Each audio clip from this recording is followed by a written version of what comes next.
It's a pleasure to see you, especially together. I think it's quite important to explore the chemistry between Watson and Holmes. I think it worked because both of you came with an understanding of how the pair should react to one another. Is that the right impression? I certainly remember knowing that Robert was playing Sherlock and being introduced actually in this hotel.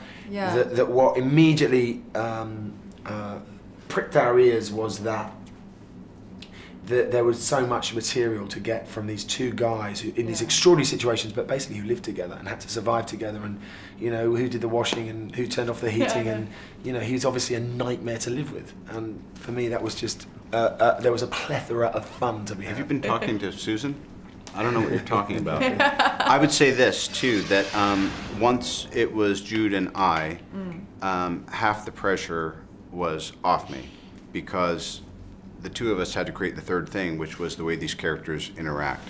And the more uptight, because he's nothing if he's not an uptight guy, but the more he's stretching into these kind of collars and things, if you see my rugby ball and all that kind of like, you know, gentlemanly stuff, the freer I could be to be just a little more eccentric. And then there's times when I'm reeled in, and then there's times when we're just bickering, and almost like, if you ask me, Sherlock Holmes would never raise his voice and start yelling at somebody, but that was our interpretation of, yeah, sometimes they're bickering like two old queens who are wondering what street they want to go antiquing on. But I think that sometimes you just had to dial it up a little bit just so you're touching that high, and then keep bringing it back down in the middle. Because at its heart, even you know, even if it's our interpretation, the source material is quite extraordinary. It's these two men living together because of necessity, and they've both got flaws, as we all have. They've both got eccentricities, but they're also both rather brilliant. You're a gambler.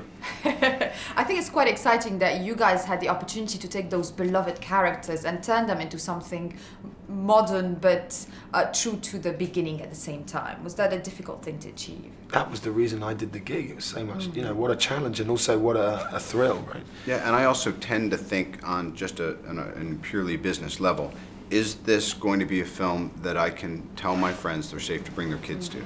Is this a film that an older audience can enjoy and not be like, oh, they don't make movies like they used to? And can my peers, somewhat older and somewhat younger, all agree that this is essentially in the ballpark of what we call a good theatrical release experience of film, you know? So I really tend to think like an audience member, and oftentimes Jude and I would just be thinking, speaking of the way Conan Doyle wrote in reverse, we'd be thinking in reverse. If I'm watching this movie, what do I feel I need to see right here, right now? Yeah. It kind of smells like this, and then we'd shoot that. That's true. As a final question, do you think he did write for cinema without knowing it, Sir Arthur Conan Doyle? Gosh, I think he wrote for his audience. Yeah, and that's a mass audience. Mm.